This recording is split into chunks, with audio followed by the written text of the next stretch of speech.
Okay, continue our study of Genesis, and particularly the progression of mankind. I say progression, it really is a denigration of mankind from the beginning, huh? We saw last week how we've gone through 10 generations, and mankind did not improve over those 10 generations. Mankind denigrated to the extent that God basically said, wow, what can I do except destroy everything? So today we're going to try to get through 7, 8, 9 if we can, but before I do, I want to read over something that we read last time. I want to make sure that we don't pass over too quickly. It starts in Genesis chapter 6, verse 13. Then God said to Noah, "The end of all flesh has come before me, for the earth is filled with violence because of them, and behold, I'm about to destroy the earth. Make for yourself an ark of gopher wood. Ye shall make the ark with rooms, and shall cover it inside and out with pitch. And this is how you shall make it. The length of the ark 300 cubits, its breadth 50 cubits, and its height 30 cubits. You shall make a window for the ark, and finish it to a cubit from the top, and set the door of the ark in the side of it. You shall make it with lower, second, and third decks. And behold, even I, am bringing a flood of water upon the earth to destroy all flesh, in which is the breath of life. From under heavens, everything that is on the earth shall perish. But I will establish my covenant with you, and you shall come into the ark, you and your sons and your wife and your sons' wives with you. And of every living thing of all flesh ye shall bring 2 of every kind into the ark, to keep them alive with you. It shall be male and female." And then it goes on to say, "And as for you, take for yourself some of the food which is edible, gather for yourself, it shall be food for you and them." And then chapter 6 ends by saying, "Thus Noah did according to all that God had commanded him, so he did." A couple of things I want to make sure we talk about today is, why is it, do you think, that God elected to proceed the way he did? We know, if we rewind to Genesis 1:1, we know that God said, he spoke everything into existence, right? He created the universe, he created the earth, he created the sun, the moon, the stars, the seas, the firmament, he created the heavens, he created all the fish of the sea, the birds of the air, all the creatures that walk on the earth. He created man. Why at this juncture, after 10 generations, he decided he's going to destroy everything? Why doesn't he just start over and say, "And God said, let there be, and there was"? Why is it that at this point in time, he chooses man, a particular man, Noah, and says, "I want you to build something. I want you to build a vessel that, in essence, is going to be the salvation of all of the human race, and in fact, all of the animals"? Why didn't God just create the way he did before? Why does he elect to get man involved in his activity at this point? He does that now. Free will. Free will? Okay. And he gave Noah the choice to obey him. That's the main And issue. probably if Noah had not obeyed him, then he would have destroyed everyone and just started over. Yep. I think Wanda just hit the nail on the head right there. And in verse 16, where he says, "Behold," he says, "but I will establish my covenant with you." Okay? That's the first time that term covenant is used in all of the scripture. I will establish my covenant. And we have a feeling for what a covenant is, but I think it all relates to what Wanda was talking about there. Because remember, in the very beginning, God creates Adam and Eve, and he did in fact give them an assignment, didn't he? What did he tell them to do or not do? Not to eat of the tree. Yeah. Their assignment was very simple. That I made this beautiful garden. You can live here. You can take care of it. You can have fun in my garden. Only one thing that you can't do. You cannot eat of the tree of knowledge of good and evil. That was basically their only assignment. And they didn't do so well with that, did they? As a result, they were kicked out. And that was the beginning of the corruption of the world. By the 10th generation, everything is utterly corrupt. So, just in the same way that God invited Adam and Eve into a covenant relationship, which they basically rejected, he now invites Noah into the covenant relationship with him, right? And he says, through this covenant relationship, you and your family can either survive or you can perish. And we see that Noah did enter into the covenant relationship. What do we see that is Noah's part of entering into the relationship? He built the ark. Yeah, verse 22. He did everything just as God commanded him. That's right. According to all that God had commanded him, so he did. And that phrase is repeated there. So this was, in essence, a test of sorts, wasn't it? So, you know, one of the things we have to see about this is what we see in the story of Noah is really the beginning. I think Jackie said it is kind of the beginning of how God now deals with his people.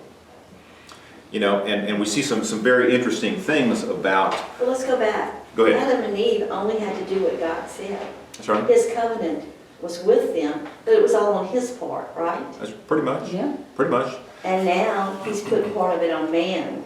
He has said, you're going to do this, and I'm going to do that. And so man started to have part of the covenant.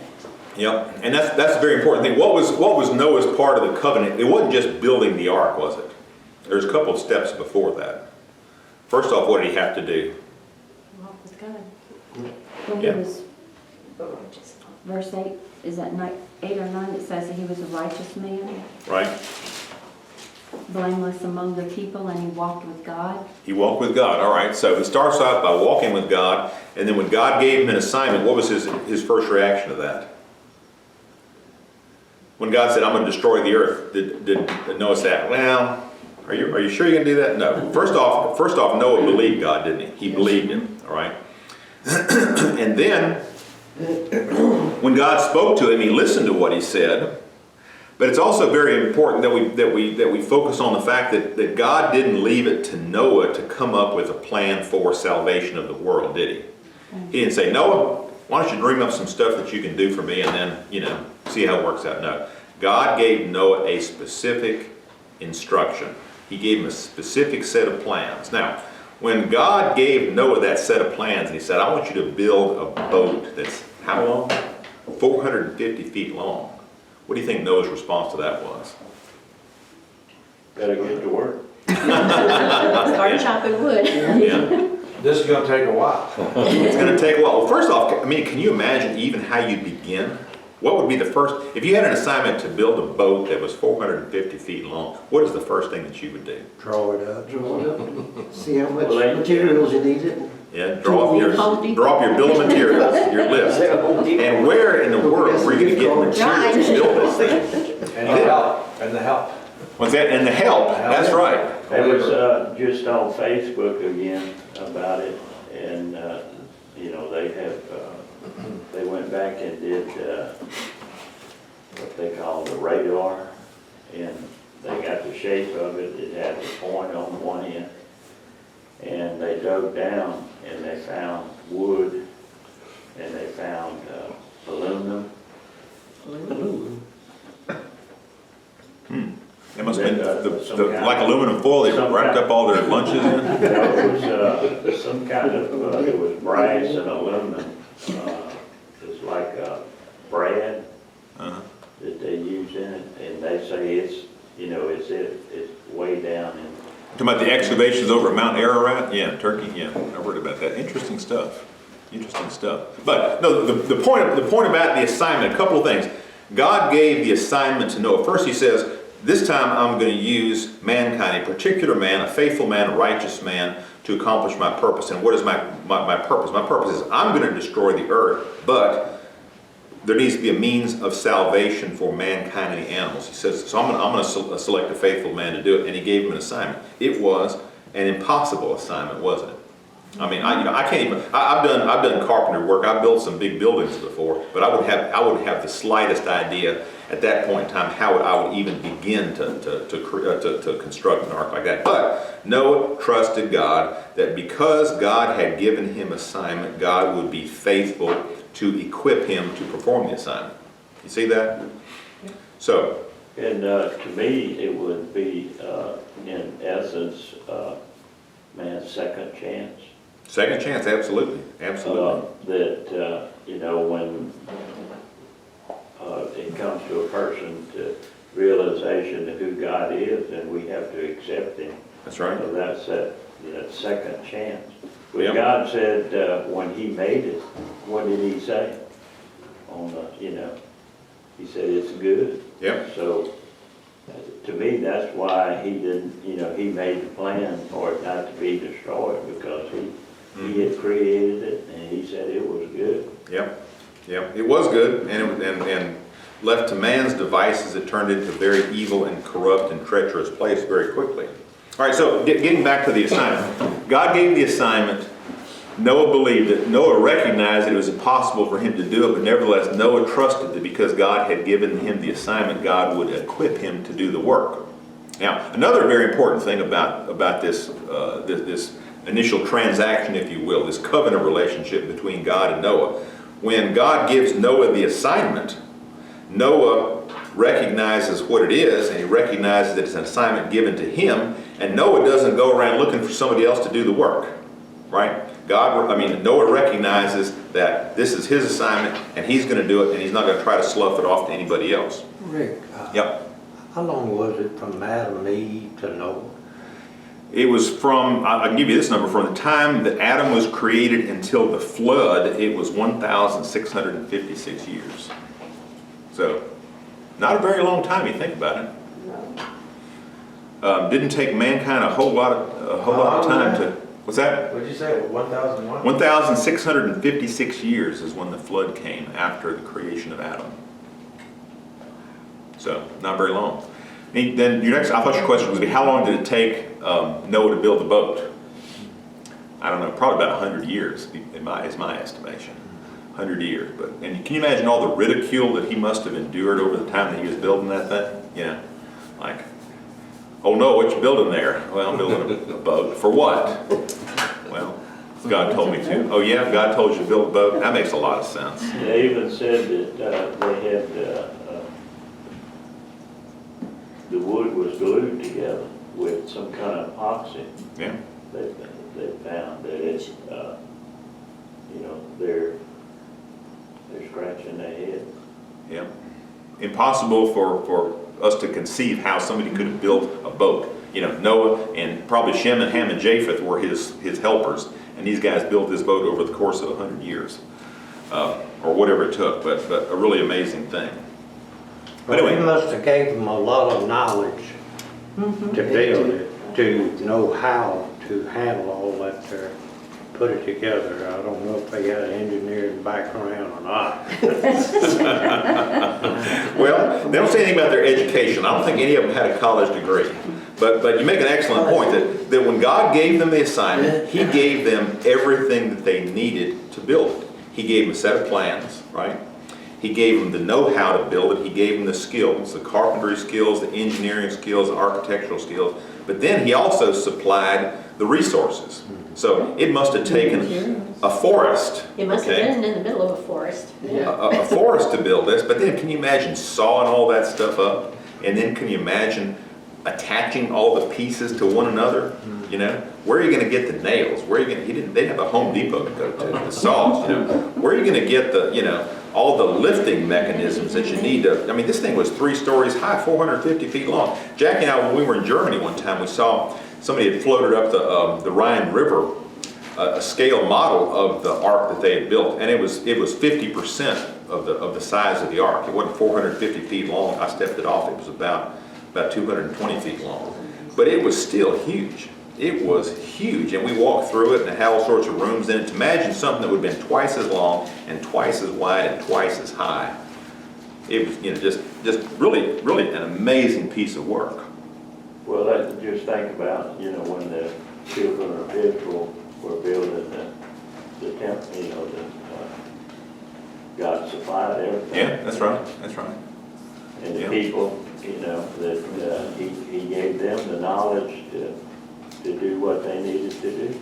Yep. Each one. That's right. And the point that Kenny made and the point that Tommy made is very important, because do you believe that these days God is still giving tasks to people? Oh, yes. You think God is still accomplishing His work through people?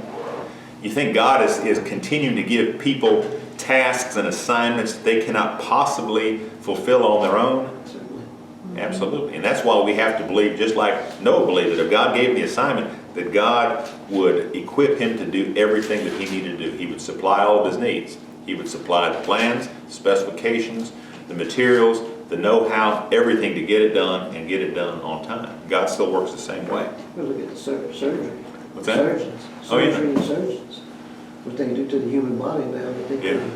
Isn't that amazing? And those tools. And the Yeah. tools that they use. Robotic. tools, Yeah. yes. Yeah. Yeah, so amazing. All right, chapter 7. Let's pick up with chapter 7. Let's see, who wants to start our reading this time? Tommy, you want to start reading for us? And the Lord said unto Noah, Come thou and all thy house into the ark, for thee have I righteous before me in this generation. Pause right there just a second. What does God, when he gives the command to Noah, he doesn't say, go into the ark, right? He says, come into the ark. Meaning what? He was there. He was in there. He was right in there, okay? Mine says go into the ark. Mine does too. Yeah, I think that, mine says, enter the ark, but actually, if you go back, the more correct translation is God is saying, come into the ark, okay? Again, signifying that he is right there, and he's calling them into the relationship with him. All right, Tommy, read on verse 2. Of every clean beast thou shalt take to thee 7, the male and the female. Of the beasts that are not clean, 2, the male and the female. Of fowl also of the air by 7, the male and the female. To take seed alive upon the face of the earth. For yet 7 days I will cause it to rain upon the earth, 40 days and 40 nights, and every living substance that I have made will be destroyed from the face of the earth. And Noah did according to all the Lord commanded him. Pause right there. There's that phrase again. We saw it in verse 22 of chapter 6, that Noah did exactly what God told him to do. Why? Because he had faith, because he believed God, because he trusted God, because he was in. I'll submit to you, that is what solidified the covenant relationship. When God says, I will establish my covenant with you, he gave him an assignment. And Noah's response to that assignment was what sealed the covenant, right? Because what did Noah do first? First, he believed God. He trusted God. And then what did he do? He acted upon God's command to fulfill. And he says, and he did everything that God commanded him. All right, verse 6, Troy, you want to read? Let's go back to verse 2. Okay.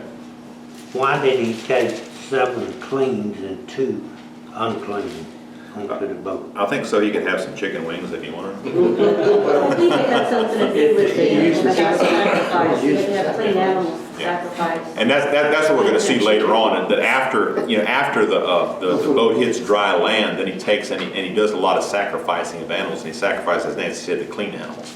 So they only had one pair and they used them and they wouldn't have any. That's right. That's right. So they could have extras. It had to have some extras, some spares, some spare parts. All right, verse 6.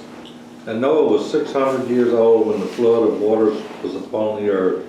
And Noah went in, and his sons, and his wife, and his sons' wives with him into the ark because of the water of the flood. Of clean beasts, and of beasts that are not clean, and of fowls, and of everything that creepeth upon the earth. There went in 2 and 2 unto Noah into the ark, the male and the female, as God has commanded Noah. And it came to pass after 7 days that the water of the flood were upon the earth. In the 600th year of Noah's life, in the 2nd month, 17th day of the month, the same day, were all the fountains of the great deep broken up, and the windows of heaven were opened. Pause right there. So what happens, and then you may want to make yourself a mark there in your Bible. The flood occurred 1,656 years after creation. That's when it began.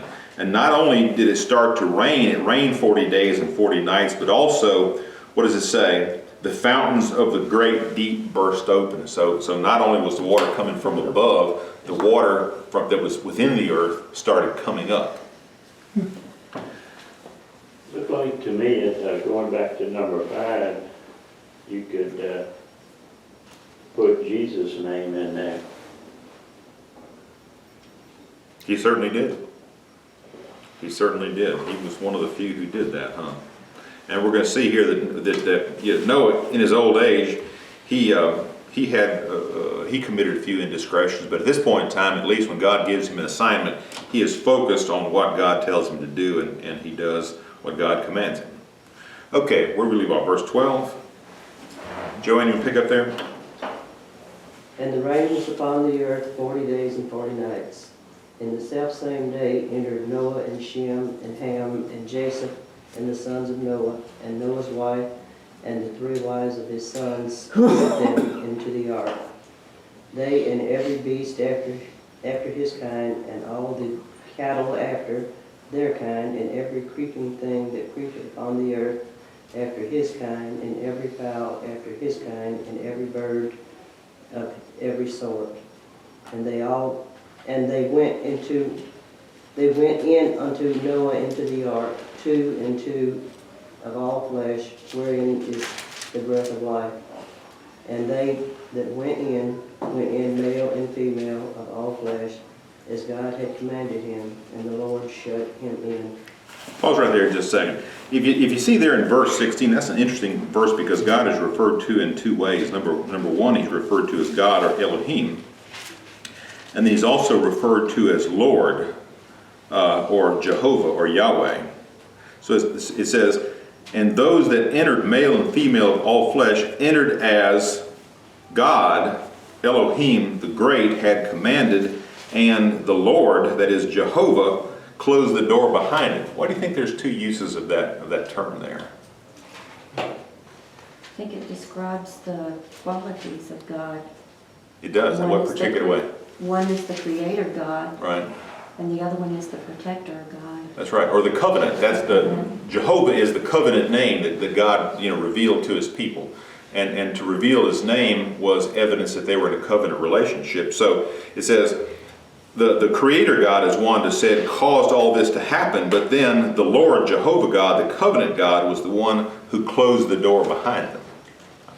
And that to me, it connotes a very personal thing, a very protective thing, that God is causing all things to happen, but he comes in, he protectively closes up the door behind him and then puts that special sort of caulking compound on the outside to keep it waterproof, right? Just a very amazing thing. That's pretty cool. That stuff, what do they call that stuff you seal your gutters with? You shoot a cannonball through the bottom of the boat, but you can seal it up with that stuff. Super duper glue. Same kind of stuff. And God did it with his own loving hands. Seal them up. Seal them up. All right, verse 17. Kenny, you want to read there? And the flood was 40 days upon the earth, and the waters increased, and bare up the ark, and it was lifted up above the earth. And the waters prevailed and were increased greatly upon the earth. And the ark went upon the face of the waters, and the waters prevailed exceedingly upon the earth, and all the high hills that were under the whole heavens were covered. 15 cubits upward did the waters prevail, and the mountains were covered. Pause right there just a second. It was 15 cubits above the highest mountain. Now, what's the highest mountain on earth? Mount Everest, yeah. And how tall is Mount Everest? Was it 21, 24,000? I was thinking it's 35,000 feet, something like that. But it's 5, 6, 7 miles tall. Yeah, Okay. and this is 20 feet higher than that. 20 feet higher than the highest mountain. So that's some pretty deep water, my friends. Pretty deep water. You think, where did all that water come from? The heavens opened and the ground was open. The ground's open. Yeah. I tell you what, you think about it, where did it go? That's a good question. Where it came from. All around the earth is covered with water that deep, where did it go? Yeah. It may all still be here. It may all still be below ground. You know where it The started? North Pole and the South Pole froze. You Look reckon at the that's depths what of it the is? ocean that they Yeah. Or it could be that, there's an awful lot of water that's stored up in the clouds. If you ever think about it, there is a lot of water up there. And if all that water got squeezed out at one time, we may just have a flood of that order of magnitude. Well, and the thing about it, they just had something up about Mount Everest, talk about how thin the atmosphere is. Mm-hmm. the ability to breathe. Yeah, yeah. And that's another amazing thing about how God created this earth. He created this earth with this thing called the firmament. You know, that's a word we talked about. But this firmament is just more than just, you know, the stuff that's right here. I mean, this firmament consists of oxygen, and it consists of nitrogen, and it consists of helium and hydrogen and all sorts of gases. And there's an awful lot of moisture that's right here in this firmament, just right here, you know. Sometimes we complain about it. We call it the humidity, right? But all of this is very important for sustaining human life. Because what if this firmament didn't have oxygen in it? We'd be in a world of hurt. If it didn't have just the right amount of oxygen in it, you know? As you say, you get up in the mountains and it's very thin air, and a lot of people have difficulty breathing up there, you know? If we didn't have moisture in the air, you know, our skin would all be chapped all the time, you know. No, we need the moisture in the air to keep our lungs moist and our sinuses working, to be in good health. So when God created this atmosphere, this firmament, there's a lot of detail that went into it. Things that we can't even, you know, people couldn't perceive at the time it was created. We've only begun in the last couple of hundred years to realize all the important things that are in this stuff that we call air that we just have to survive. What'd you start to say, Warren? 29,029 feet. 29. And you just remembered that from 8th grade, I right? know somehow. Give me Okay, that number again, I can't find it. 29,000. 29,029. Okay, but add 15 cubits to that. Yeah. Okay. Plus 20. Plus, yeah. Well, they just decided, right lately with the thing they sent for Mars, what happened to Mars, you know? Said it used to have life and it was bombarded with these winds or something from, you know, it was from the sun or something. And then they say something like it didn't have that protective that the earth has, you know, and I say, thank you, Lord. Yeah. Well, you know, I heard that it. was what I was thinking. That whatever they call it is, you know, what we have that protects us. That's right. And you know, I don't know how God did it. I read somewhere that somebody hypothesized at some point in time that at one point in time there was a huge comet or asteroid or something that passed close to the surface of another planet, could have been Mars, and picked up all the water that it had there and then passed close to Earth and deposited all that water here. I don't know, you know. God can do it any way that He wants to do it. I don't know, but you know, that's Stick it. But, or He could have, that's right. yeah, well, see, that's where, Raise his hand. you know, the origin of the earth and all, whatever scientist decides or figures out how it happened, they can't ever figure it out. Yeah. You just have to read, and it says God spoken everything into existence. And I'm convinced that of their own volition, they will not come up with a theory of creation that's consistent with the Scripture. It's going to be different. It's there, you know, it's an impossibility for man to be able to do it. Well, in the very beginning, it said, let there be an expanse between the water to separate water from earth from the water. So the whole earth was covered in water at that time. So they had... Yeah, there's a lot of water. There's a lot of water in the beginning. That's right. And it all came back. He was trying to clean the devil up. Huh? There you go. All right, verse 21. Who's going to, Kathy, is that you? Every living thing that moved on the earth perished, birds, livestock, wild animals, and all the creatures that swarm over the earth, and all mankind. Everything on dry land that had the breath of life in its nostrils died. I've lost my place. 23. 23. Okay. Every living thing on the face of the earth was wiped out, men and animals and creatures that move along the ground, and the birds of the air were wiped from the earth. Only Noah was left, and those with him in the ark. The waters flooded the earth for 150 days. Now pause there just a second. I want to read to you something out of 1 Peter chapter 3, verses 18 through 21 that deals with this flooding. For Christ also died for sins once for all, the just for the unjust, in order that He might bring us to God, having been put to death in the flesh, but made alive in the Spirit, in which also He went and made proclamation to the spirits now in prison, who once were disobedient, when the patience of God kept waiting in the days of Noah during the construction of the ark, in which a few, that is, 8 persons, were brought safely through the water. Okay? So Peter's talking about the days of Noah and how they were saved through the water. And then he says in verse 21, and corresponding to that, baptism now saves you, not the removal of dirt from the flesh, but an appeal to God for a good conscience through the resurrection of Jesus Christ.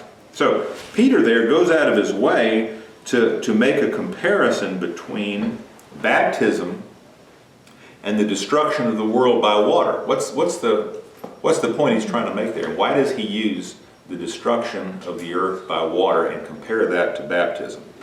And he says that our baptism corresponds to the flood. In what sense? You have to be dumped under.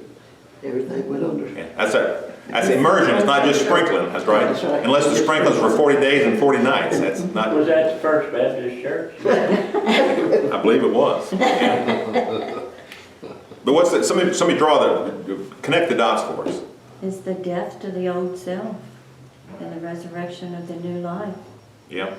It is as if, I'll submit to you, when you come up out of the baptismal waters, it is if you're coming up out of the waters of the flood, that God has destroyed everything, but he is electing to save you the same way he elected to save Noah and his family.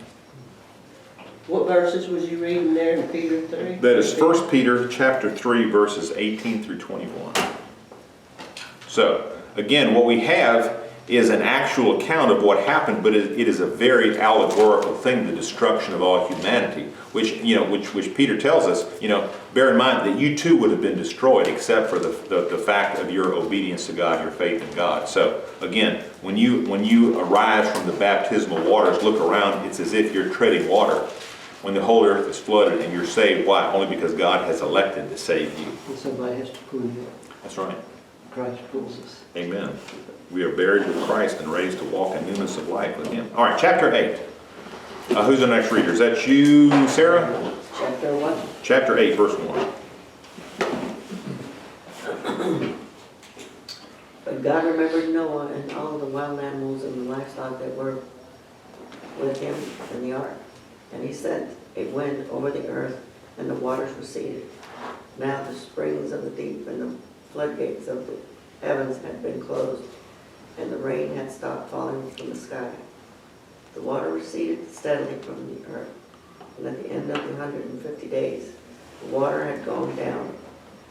And on the 17th day of the 7th month, the ark came to rest on the mount of Ararat, which is in eastern Turkey. The waters continued to recede until the 10th month, and on the first day of the 10th month, the tops of the mountains became visible.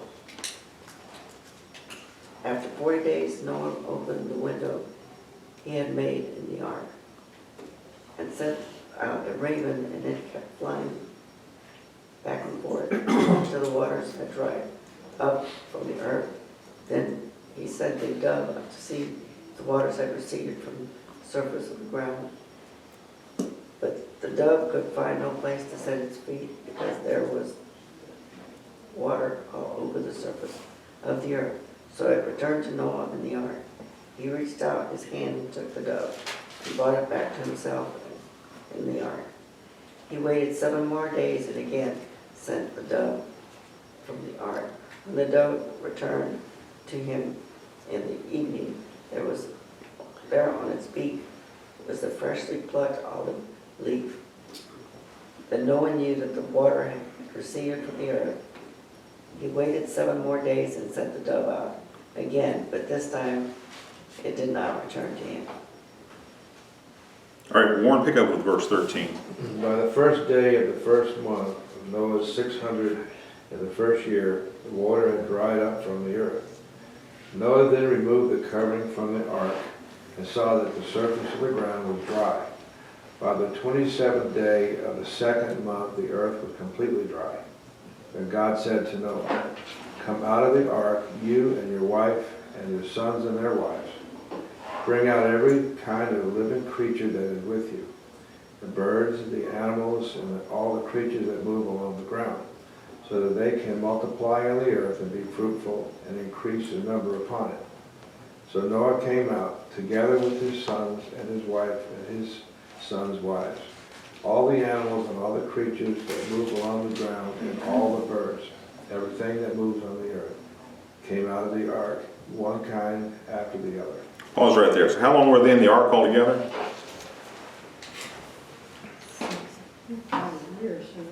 Yep. It was a year by the Jewish calendar, 360 days plus 10 days. So they were in the ark about 370 days, so a little over a year. I imagine things got kind of close in there after a time, don't you think? All right, verse 20. Terry, would you read that for us? Then Noah built an altar to the Lord, and taking some of all the clean animals and clean birds, he sacrificed burnt offerings on it. Pause right there. Now, where in the world did Noah get the idea to build an altar and offer up a burnt offering?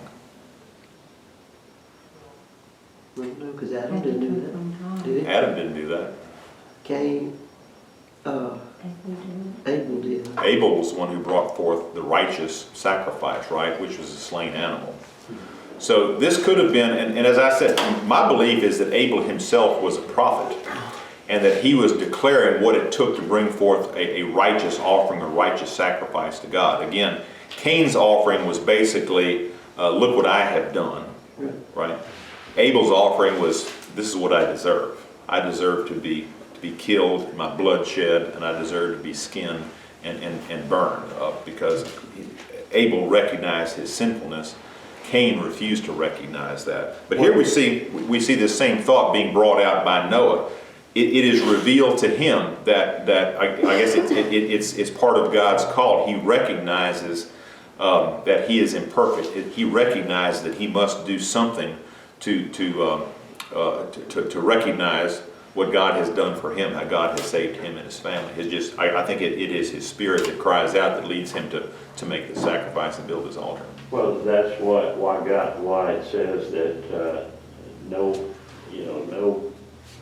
man, no person in the world will have an excuse for not knowing him, because he's when he created man, he created it in him. Yeah. But you still have that choice. Yeah. Yeah.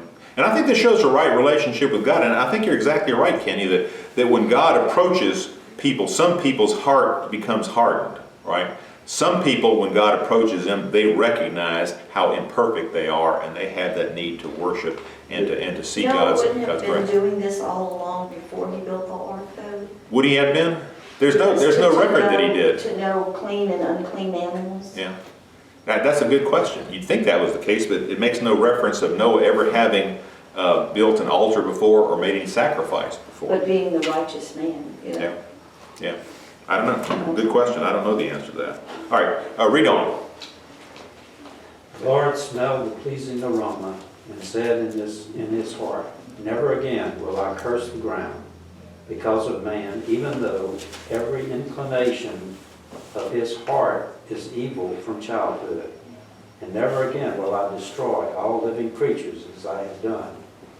As long as the earth endures, seed time and harvest, cold and heat, summer and winter, day and night will never cease. What a promise. Chapter 9, who wants to pick up there? Johnny? Rick, can I inject something here? Sure, please do. You said that the ark was 400 feet long. 450 feet long, yeah. Well, I've heard that there's over 6 billion species of animals on the face of the earth. And, I worked at Ingalls Shipyard on a LHD, a helicopter carrier, and it was 1,300 feet long. Yeah. And they were telling me that the world's largest aircraft carrier is 2,600 feet long. Yeah. And carries 5,000 people on it. And I just can't fathom, well, no God could do anything. He could shrink them down, but. You asked me how he did it, how he fit him in. Was there enough room in there? Yeah, there was enough room. How did he do it? I don't know. I don't know. 2,600 feet compared to 400. Yeah. And, I don't think 2,600 feet would take care of 6 billion people. I don't know, but, Organization. yeah. And yeah, it'd have been okay with me if he'd have left mosquitoes out and roaches and horseflies but anyway, he did what he did. Jackie said snakes. All species of snakes are just some. But they slithered in and they slithered out. Two-legged man in the sweater. Yeah. All right, I'm chapter. walking out of the woods the other day with just the skin, well, they come out of the skin and he, put it down. I don't even know if he has the skin come out Yeah, of it. that's biblical, ladies. Okay, chapter 9, verse 1. Nancy, you want to read? God blessed Noah and his sons and said to them, "Be fruitful and multiply and fill the earth. The fear and dread of you shall rest on every animal of the earth and on every bird of the air, on everything that creeps on the ground and all the flat fish of the sea. Into your hand they are delivered." Pause right there. You see what God does when all the animals get out of the ark. What does God do with them? You know, before that they were fairly docile, every one of them. They all passed in front of Adam, and Adam was the one who named all of them. And now God puts into the animals, after the flood, He puts in the animals the fear of man. That's why we have wild animals these days. Is that the result of them living so close together for 370 days? Probably. Had it not been for that. But anyway, that's where it comes from. And that's why you have to go out in the woods and hunt them, Tommy. All right, read on. Every moving thing that lives shall be food for you, and just as I gave you the green plants, I give you everything. All right, pause right there. So here, before God gave just the green plants for food, now we are given animals for food. Okay? This is where it started. All right, read on. Only you shall not eat flesh with its life, that is, its blood. For your own lifeblood I will surely require a reckoning. From every animal I will require it, and from human beings, each one for the blood of another, I will require a reckoning for human life. Whoever sheds the blood of a human, by a human shall that person's blood be shed, for in his own image God made humankind. Pause right there. What is that? That's the death penalty.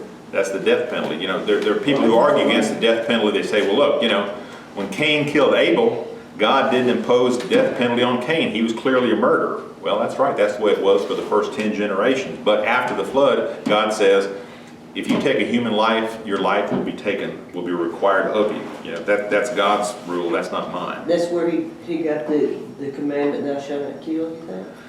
Yeah.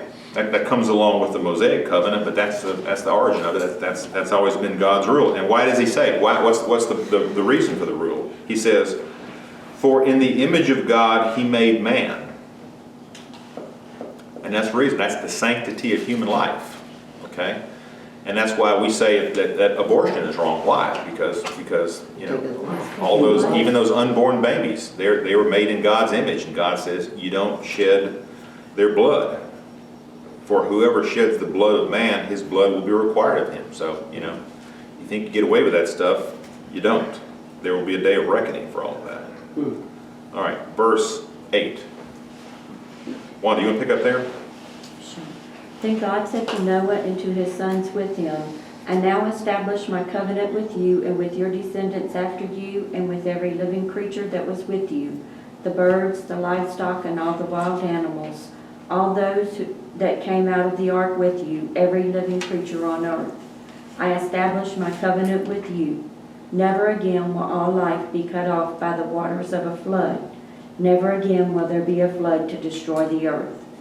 And God said, "This is the sign of the covenant I am making between me and you and every living creature with you, a covenant for all generations to come. I have set my rainbow in the clouds, and it will be the sign of the covenant between me and the earth. Whenever I bring clouds over the earth and the rainbow appears in the clouds, I will remember my covenant between me and you and all living creatures of every kind. Never again will the waters become a flood to destroy all life. Whenever the rainbow appears in the clouds, I will see it and remember the everlasting covenant between God and all living creatures of every kind on the earth. All right, pause right there. Wanda's translation read rainbow. In the original translation, it is bow. I will set my bow in the cloud. And the bow that's used there is the same bow that is a weapon of war or weapon of destruction. So you think of this rainbow as being a beautiful thing, and it is a beautiful thing, but it is symbolic of a weapon of war, a weapon of destruction. And God basically says, I'm hanging up my bow. And no longer am I gonna deliver my wrath upon you in that particular way. Some have asked, is this the first time the rainbow ever appeared? I don't know the answer to that. It's never mentioned before, and I like to think that it is. I like to think that God had tweaked the atmosphere, the firmament, if you will, such that the way that the light penetrated through the moisture that he allows to hang in the air, that creates that beautiful scene that we now call a rainbow. And there never had been one before the time that he says, I'm now making and establishing my covenant with you, and this is a sign of the covenant that I put my bow in the heaven. I have a note, it says, in this case, God sets his weapon, the bow, in the sky facing away from humanity as a sign of God's commitment not to flood the earth again. Yeah, yeah. And that's why the rainbow goes like this instead of like this. If it had gone the other way, it'd have been a warning, hey, I'm coming back. Right? I got it, you know, it's like you never point your gun, and you always keep your gun pointed in a safe direction. Well, he's got his bow pointed in a safe direction too, at least as far as we're concerned. All right, verse 17. Brother King. So God said to Noah, this is the sign of the covenant I have established between me and all life on the earth. Pause right there. We see again how important the covenant relationship is. God, you know, starting at this point, really it goes back, but God uses the covenant relationship between himself and his people as the means by which he bestows blessings on them. He's constantly inviting his people into a covenant relationship with him. Some refuse, some accept. Those who accept are the ones who are blessed. Those who refuse, things can be bad. All right, keep reading. The sons of Noah who came out of the ark were Shem, Ham, and Japheth. Ham was the father of Canaan.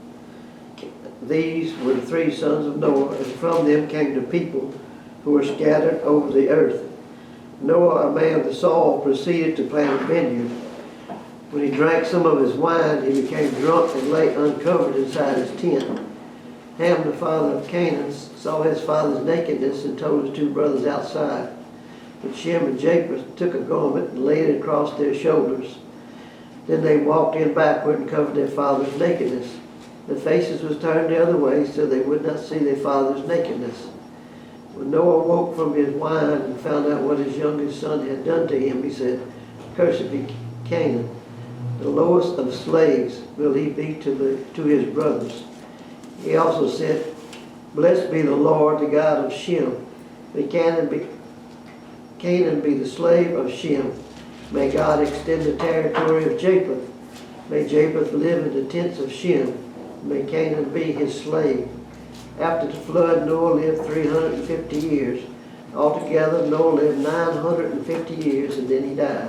So he lived to be a pretty good old age too. So let's go back to what happened. Noah, he began farming, he planted a vineyard, he grew some grapes, he made some wine, he drank it, he became drunk, and basically it says he made a fool of himself. When it says, and uncovered himself inside of his tent, well, it's later on referred to as his nakedness, but he's also uncovering himself in a spiritual way, in that he is basically made a fool of himself in front of the Lord.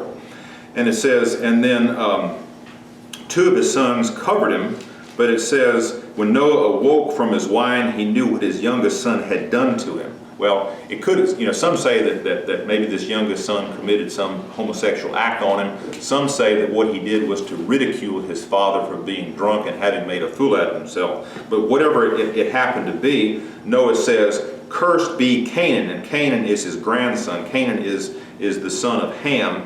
Canaan is the father of the Canaanites who lived in what ultimately became Israel. It says, "Cursed be Canaan, a servant of servants, he shall be to his brothers." He also said, "Blessed be the Lord," and this is significant, verse 26, he said, "Blessed be the Lord, the God of Shem, and let Canaan be his servant."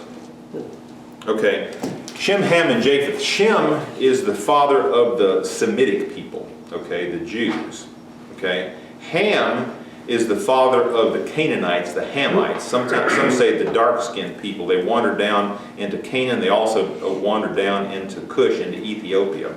And Japheth was the father of the progenitor of the light-skinned people, the Europeans, if you will. Okay. This says here that blessed be the Lord, the God of Shem. Okay, and let Canaan be his servant. It is said by some that this is a curse on Canaan, that they would be the servant of Shem. But the proper reading, I'm told, of that is that blessed be the Lord God of Shem, and let Canaan be not Shem's servant, but God's servant. In other words, that was basically it was really more in the nature of a blessing than a curse. That ultimately would say, let them ultimately be the servant of the Lord God and not Canaan. In verse 27, may God enlarge Japheth, this is interesting, and let him dwell in the tents of Shem. That's a prophetic thing too. The Japhethites, again, were the Europeans, the Gentiles, if you will. It says, let them dwell in the tents of Shem, being the Jews. And what happened after Christ came, the Jews rejected Christ, and therefore it was the Gentiles who inhabited their tents. So this is a messianic prophecy here. And let Canaan be his servant. It's also, and I read something very interesting about this. This is kind of, basically, it's a blessing and it's a curse that's laid on the three sons of Noah, Shem, Ham, and Japheth. But it is said that all three of them are brought to fulfillment as evidenced in the book of Acts. In other words, they're brought back into God's, in a proper relationship with God. Shem, the representative of Shem in the book of Acts would be whom? Paul. And Japheth in the book of Acts, who would be representative of Japheth? Or one particular Gentile. It said Cornelius. Remember, he was a Roman centurion. And then how about Ham? This is a tougher one, but you'll remember it. Remember the Ethiopian eunuch? He was a Hamite. He's going down the road, and what happens? He's baptized. The Holy Spirit basically moved him. He says, I need to be baptized right now. Okay, so this would be a good stopping point. From here, we're going to go on to 10 and 11 next time, but as we read through, I want you to think about how significant these chapters are that we're reading about in terms of the way that God works through his people. Because what we're going to see through all these patriarchs is we're going to see that God has elected, for whatever reason, in his wisdom and his power, he's elected to work through certain people to accomplish his purposes. And in the same way he worked through people back then, he's still working through us today. But God has selected the lineage for Christ to come. That's right. That's right. And here we have the split off of lineage again. Remember, we had Adam and Eve, and then Cain and Abel, but neither of them was the selected line. Seth comes along. Seth is the father of Noah, and then Noah's sons, Shem, Ham, and Japheth. It is Shem who is the father of the Shemites, or the Semitic people, the father of Abraham and David. So if God was, when Noah come along, he did follow God. Right. And he was a righteous man in God's eyes. That's right. So that was the beginning of the lineage to start off. That's right.